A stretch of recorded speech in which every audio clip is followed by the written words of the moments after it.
turn that around and turn it into a season that's memorable for all the right reasons. And a good run here in the Championship League might well be a stepping stone to that. Robertson 2-0 up on Rob Milkins here on table 2. Matthew Selt 2-0 up on Dave Gilbert. And what's more, Selt has got quite a handy chance at the start of the third frame, as Milkins has got a handy chance at the start of the third frame on 1.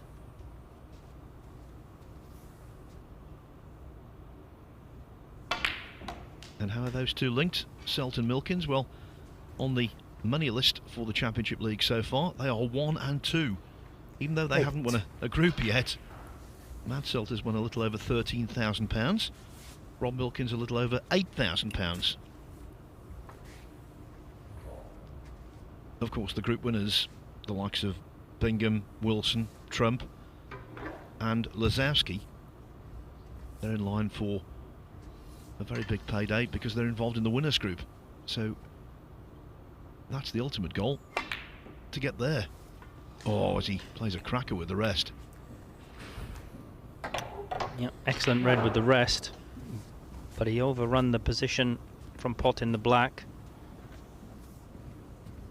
and now because of that, if you run out of position on one shot, potted the yellow, but I don't think he's going to be happy with this. 11. We were talking earlier about Neil Robertson not being guaranteed the Players' Championship, but also you've got the likes of Mark Williams, John Higgins and Ronnie O'Sullivan not guaranteed the Players' Championship at the moment. 11. Yeah, that Welsh Open is going to be one very important tournament next week.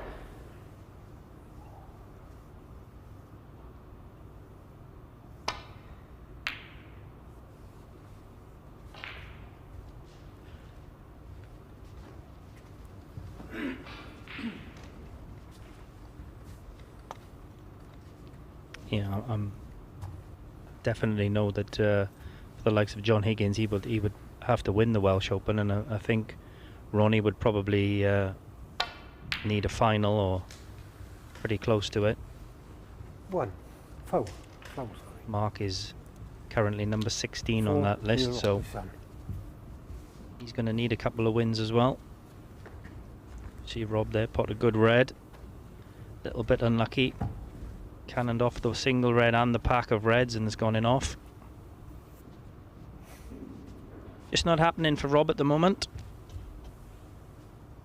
But a long way to go. Maybe not in this match, but certainly in the group.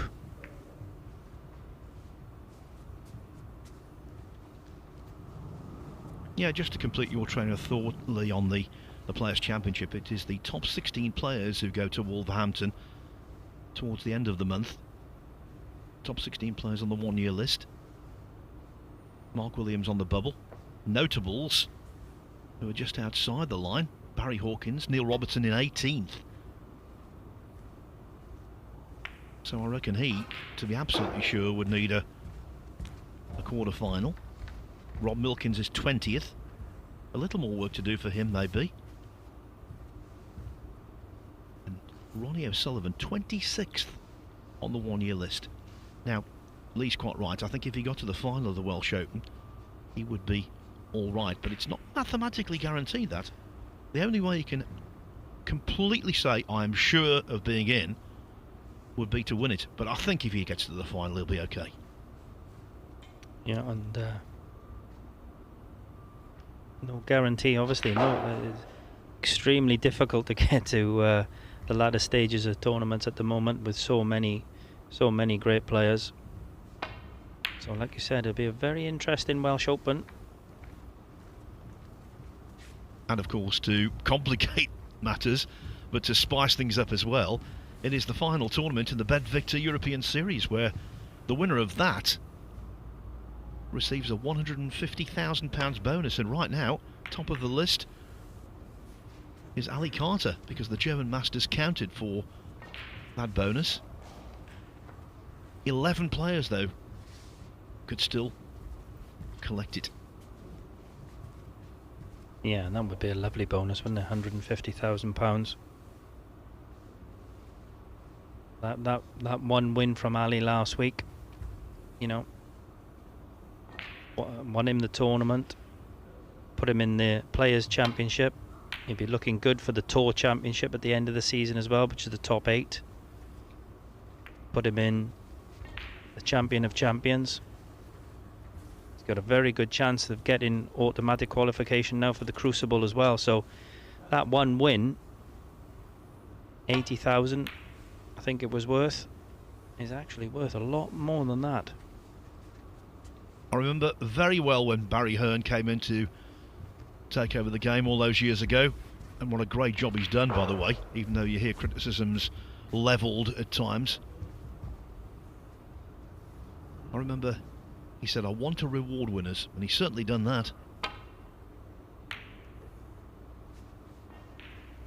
So I told you 11 players could still win that Victor bonus.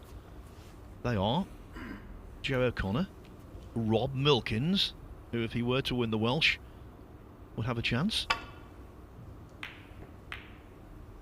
Mark Williams, Barry Hawkins, Neil Robertson, again, has to win the title and then hope results go his way. Chris Wakelin, Luca Brissell. Mark Selby needs to reach the final to have a chance. Mark Allen, the semi-finals.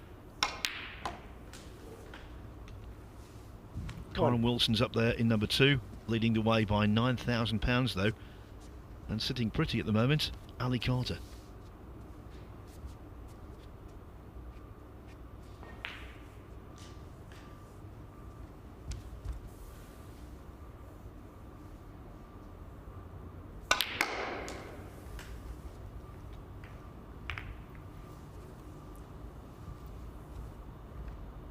So I think it's fair to say, Lee, that since it started in the early 1990s, the Welsh Open has always been seen as a really big tournament. I think this year's edition will be the most consequential ever. Yeah, certainly got a lot of different things riding on it. For a lot of players. Obviously, you can't afford to be thinking of that when you go and play. You can just think about winning your match. But certainly a lot at stake in the Welsh Open this year. Also, possible relegation issues. Trying to get into the top 16 in time for the World Championship and to be seeded to the Crucible. And that's why, for these guys doing well here this week and boosting confidence, that would be very timely indeed.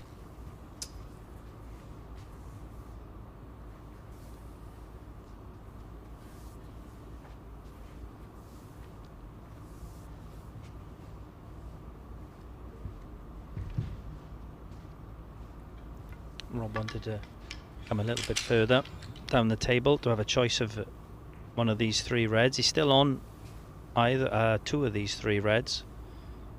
In this one, probably going to cannon the pink. 5. Played that beautifully.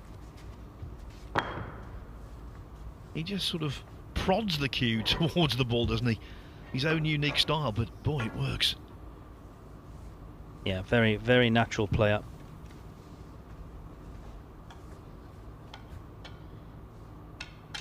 Very good to watch.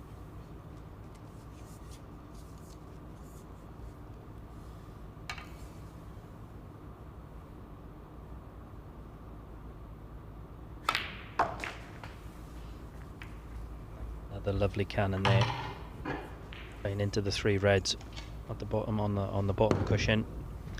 And now, although the black is still tied up,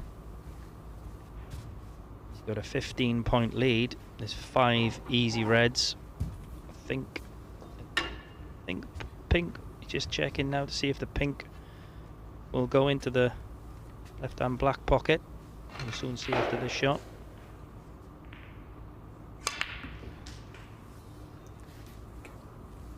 12.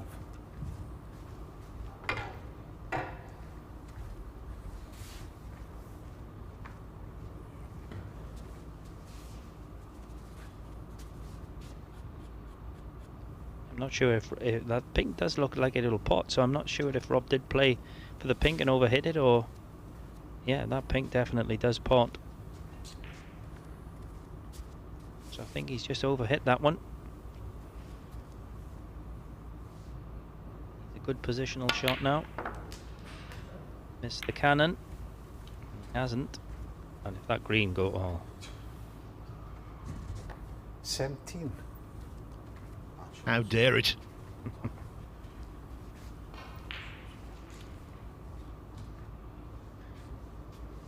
Robertson knows about Milkins, knows him very well. Their head-to-head record, Robertson 5, Milkins 4. And twice Milkins has beaten Robertson in the first round of the World Championship at the Crucible. 2013, 10-8. 2018, 10-5.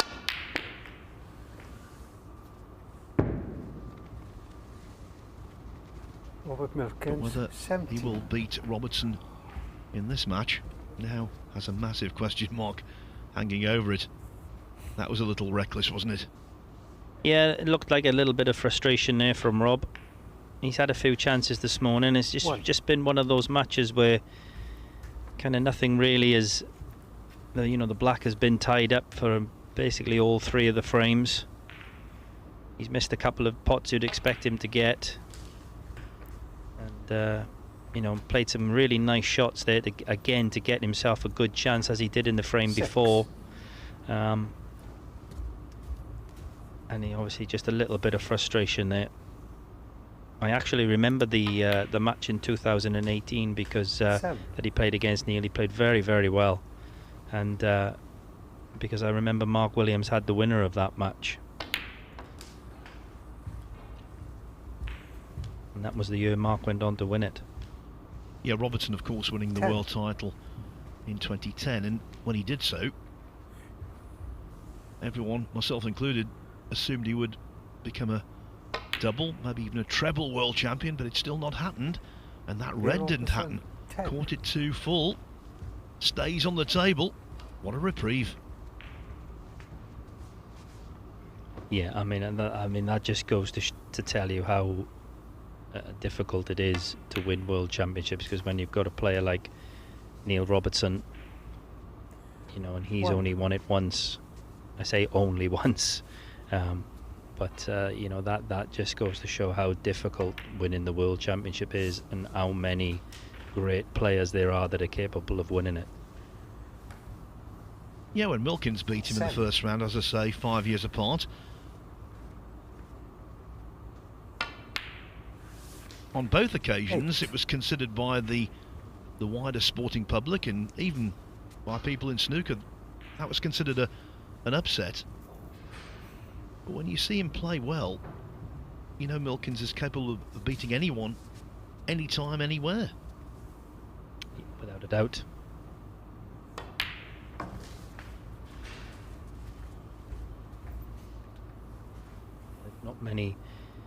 Not many, if any, players in the game that Rob hasn't beaten over the years. So that nice, Robert Milkins, 14. nice right up there I've given him there. He's missed the red into the middle. Yeah, the same middle that denied Robertson, but nothing to do with the pocket. That was player error. Robertson hit the far jaw and it wobbled out, went round the rim. Exactly the same thing happened with Milkins.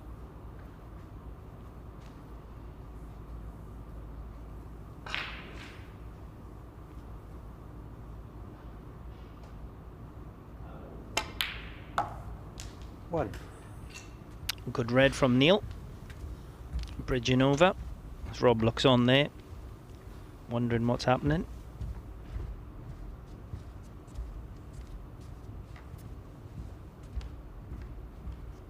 Still a little bit of life left in this frame yet, though. It's going to be very, very difficult for Neil to win the frame at this visit.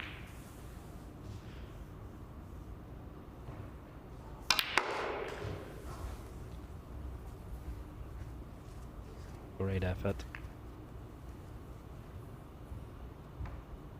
If he can get through to the red. Not sure if he can.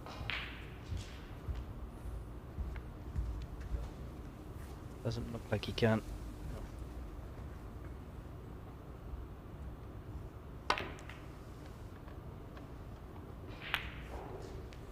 Robertson, 4. But all 3 reds in play now. So 1 mistake, although Rob is 21 points in front. 1 mistake would cost him this frame and this match.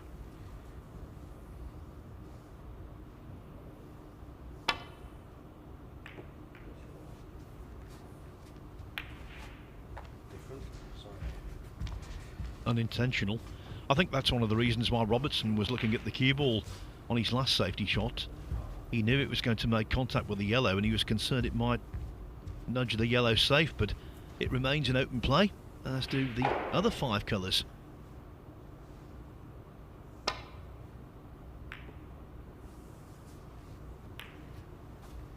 Until then, Milkins happy to see the blue under the side cushion. Yeah, Rob will be very happy to see that. 21 points in front. If he gets a chance, he won't need that blue. Neil definitely will.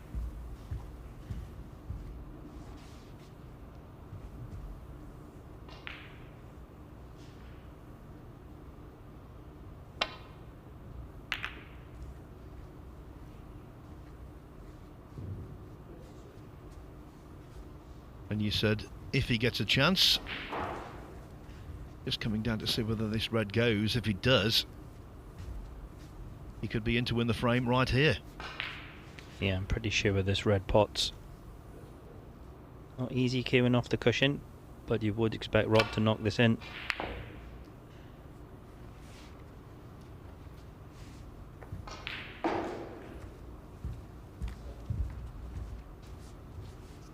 And now with that miss, the significance of the blue going safe has been multiplied.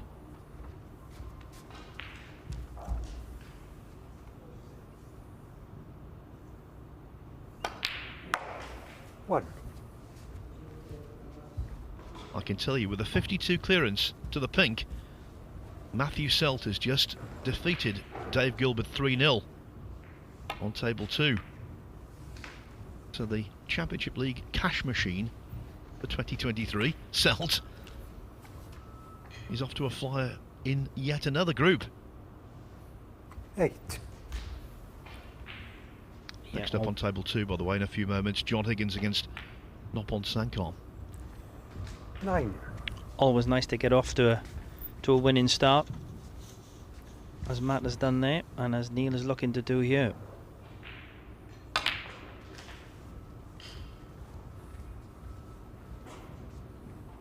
Just a little bit short on the red, so 16. not sure what angle he's got. He's just looking to see if he can play the cannon here, pot this red, cannon the blue. Got a good chance to finish on blue, brown or yellow. And there's the cannon. 17. A little bit unlucky there. The blue, the brown or the yellow to finish on.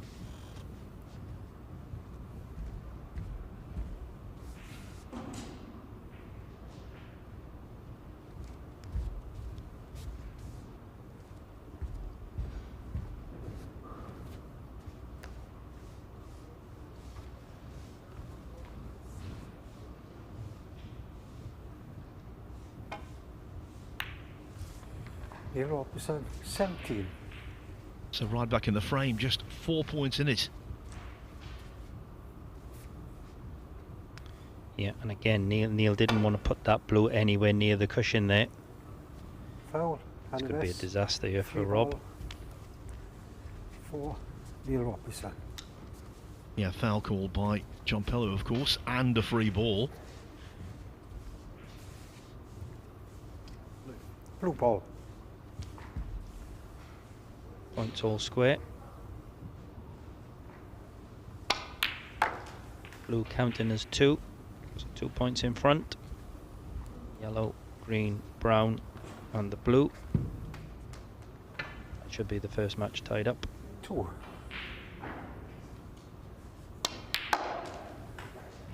Now, over the course of the first 4 groups, when players were playing along the cushions, the pockets were quite friendly, but at the bulk end of the table, this kind of shot is never easy. Oh, he's done well. Very well. 7. Yeah, I definitely think that these pockets are playing slightly easier than star tables. It's 11. definitely easier, like you said, they're down the cushion. I never fancied Neil to miss that one. They've only played once before in the Championship League. Group 1 in 2019. Robertson won 3-1. He's going to improve on that scoreline here.